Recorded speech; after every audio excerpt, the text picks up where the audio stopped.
বাঙালির ইলিশ না ভেটকি না চিংড়ি প্রিয় সে কোশ্চেনে না গিয়ে ইলিশ দেখলেই যাদের মন উতলা হয়ে ওঠে, আজ আমি তাদের জন্য নিয়ে এসেছি একেবারে সহজভাবে ইলিশ পাতুরির রেসিপি। নমস্কার, ওয়েলকাম টু কুকিং উইথ ইচ্ছে। তাহলে চলুন খুব সহজে কিভাবে আপনিও প্রথমবারই পারফেক্টলি ইলিশ পাতুরি বানাতে পারবেন সেটাই আজকে আমি আপনাদের সাথে শেয়ার করব। এখানে আমার ইলিশ মাছ আমি নিয়ে নিচ্ছি, আর আজকের ইলিশ মাছটা আমি ফ্রোজেন ব্যবহার করছি, আপনারা চাইলে ফ্রেশও ব্যবহার করতে পারেন। এখানে আমার অনেকটা ইলিশ মাছ ছিল, আর সেই অনেক রকমের ইলিশ মাছের রেসিপি আমার চ্যানেলে অলরেডি আপলোড করা আছে, সেগুলো আপনারা দেখে নিতে পারেন। আজকে যেটা বানাচ্ছি সেটার জন্য আমি এখানে নিয়ে নিলাম 6 পিস ইলিশ মাছ। তারপর এটার মধ্যে দিয়ে দিচ্ছি পরিমাণ মতন হলুদ আর নুন।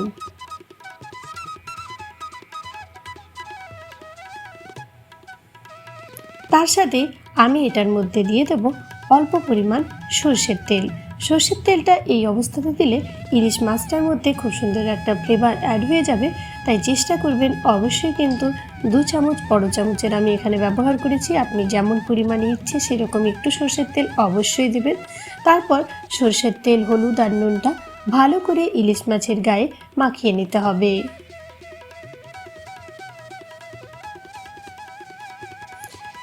ইলিশ মাছের মধ্যে এই সব কিছু মাখিয়ে এখন আমি ইলিশ মাছগুলোকে একটা অন্য সাইডে রেখে দেব। তারপর আমরা চলে যাব রান্নার পরবর্তী প্রস্তুতির জন্য। এখানে আমি একটা বাটির মধ্যে নিয়ে নিচ্ছি কালো সর্ষে। কালো সর্ষে এখানে আমি বড় চামচে 3 চামচ ব্যবহার করব,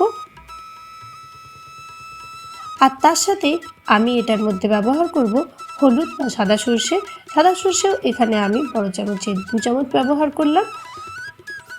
এগুলোকে একটু জল দিয়ে ভালো করে কিন্তু অবশ্যই ধুয়ে নিতে হবে। তারপর এটাকে ভিজিয়ে রাখতে হবে মোটামুটি 10 মিনিটের মতো, যাতে আমাদের বাটতে সুবিধা হয়।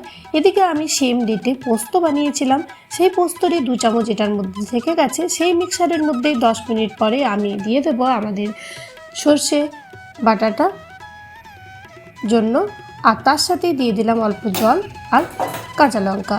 ওটার যতক্ষণে পেস্টটা হয়ে রেডি হচ্ছে, আমরা এদিকে আমি একটা নিয়ে নিয়েছি কলা পাতা।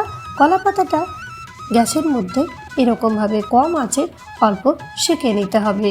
2 পাশ ভালো করে সেঁকে নিলে আমাদের পাতুরিগুলো বানানো অনেক ইজি হবে।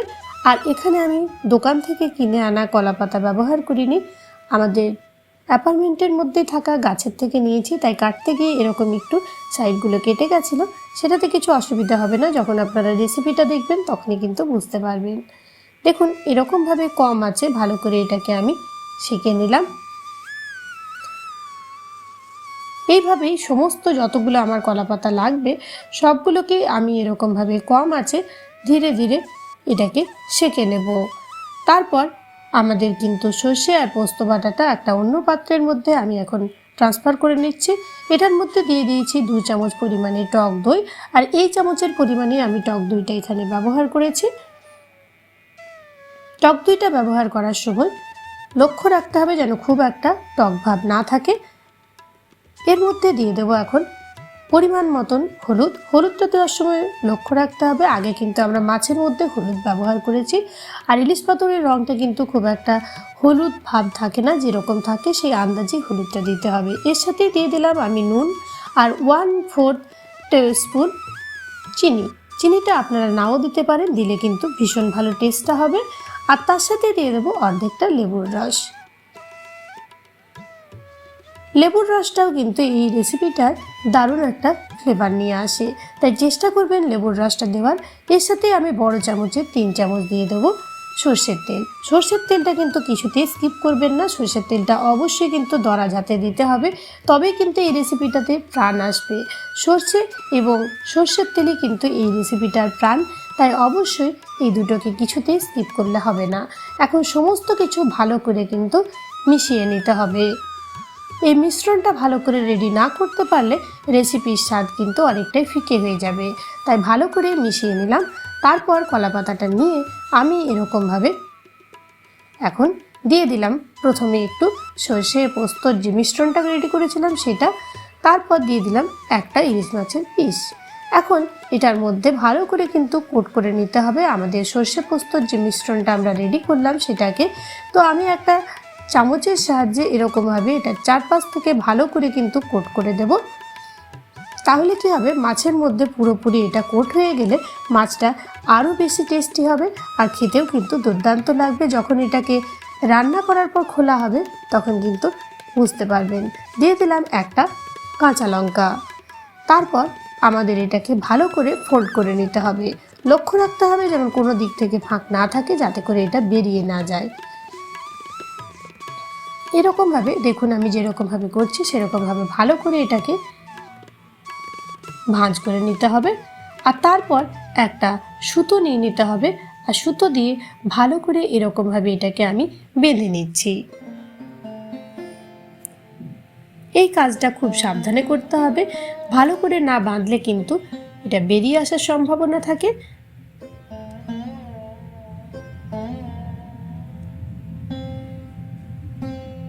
দেখুন এটা কিন্তু আমাদের প্রায় রেডি হয়ে গেল। এই সেম প্রসেসে আমরা যে বাকি পাতুরিগুলো আছে অর্থাৎ বাকি মাছের পিসগুলো আছে সেগুলোকে কিন্তু বেঁধে নেব। তারপর আমরা অন্য প্রসেসের মধ্যে চলে যাব। হয়ে গেছে এটা। এখন আমরা একটা তাওয়া বসিয়ে দিয়েছি গ্যাসের মধ্যে। আপনি চাইলে একটা স্টিমারেও এই কাজটা করতে পারেন। আমি তাওয়াতে করব। তাওয়াতে যারা নতুন বানাচ্ছেন তাদের কিন্তু বেশি ইজি হবে আর টেস্টেও কিন্তু দারুণ হবে। দিয়ে দিলাম অল্প একটু সর্ষের তেল। তারপর সর্ষের তেলটা আপনি হাত দিয়ে হোক বা চামচের সাহায্যে হোক বা এরকম একটা ব্রাশের সাহায্যে হোক ভালো করে তাওয়ার গায়ে মাখিয়ে নেবেন। এখন আমাদের যেগুলো রেডি করেছি সেগুলো আমি এটার মধ্যে এরকমভাবে বসিয়ে দিলাম। আজকের রেসিপি যদি আপনাদের ভালো লাগে প্লিজ একটা লাইক দেবেন, কমেন্ট করে জানাবেন যে রেসিপি কেমন লাগলো। আর চ্যানেলে প্রথম দর্শক বন্ধু হলে প্লিজ ফুল ভিডিওটাকে ওয়াচ করে চ্যানেলটাকে সাবস্ক্রাইব করতে ভুলবেন না যেন। পাশে থাকা বেল বাটনটা অবশ্যই অলে সেট করে দেবেন। আর আপনার যদি কোনো সাজেশন থাকে অবশ্যই আমায় সাজেস্ট করবেন। 15 মিনিট কম আছে এটাকে রেখেছিলাম। তারপর 15 মিনিট পরে ফিরে এসেছি। ঢাকনাটা খুলে এখন আমি এগুলোকে এরকমভাবে একটা চিমটের সাহায্যে উল্টে নিচ্ছি। আপনি চাইলে দুটো চামচের সাহায্যেও এই কাজটা করতে পারেন। আর দেখুন দেখেই কিন্তু বুঝতে পারছেন উপর দিকটা পুরোপুরি হয়ে গেছে। আর যখন এগুলো পাতুরিগুলোকে আপনি প্রথমবার দেবেন তখন অবশ্যই কিন্তু সুতো বাঁধা যে দিকটা সেই দিকটা যেমন উপর দিকে থাকে। তারপরে কিন্তু ঢেকে 15 মিনিট আরও আমি রান্না করেছি। 15 মিনিট পরে ঢাকনাটা খুলে এখন আমি পাতুরিগুলোকে আলাদা করে নিচ্ছি, কেননা আমাদের একেবারে ইলিশ পাতুরি রেডি হয়ে গেছে। এখন এটাকে সার্ভ করে নিতে হবে।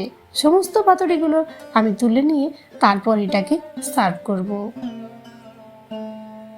গরম ভাতের সাথে এই রেসিপির জুড়ি মেলা ভার। একবার যে এটা খেয়েছে সে এটার প্রেমে পড়তে অবশ্যই বাধ্য হয়ে যাবে। তাহলে চলুন কিভাবে এটাকে আনফোল্ড করা যায় সেটাও আপনাদের দেখিয়ে দিই। চাইলে আপনারা হাতেও এই কাজটা করতে পারেন, তবে আমি এখন কাঁচির সাহায্যে করছি, তাহলে আরও সহজভাবে এটাকে আনফোল্ড করা যাবে। দেখুন এরকমভাবে সুতোটাকে আলাদা করে নিতে হবে। তারপর যে দিকটা মুখটা আছে সেই দিকের পাতাটাকে এরকমভাবে সরিয়ে ভেতর থেকে বের করে নিয়ে আসতে হবে সেই অমূল্য রতন, যার স্বাদ একেবারে অনবদ্য। রেডি হয়ে গেল একেবারে দুর্দান্ত স্বাদে খুব সহজ পদ্ধতিতে ইলিশ পাতুরি। আশা রেখে রেসিপি আপনাদের নিশ্চয়ই ভালো লেগেছে। সবাই ভালো থাকবেন, সুস্থ থাকবেন।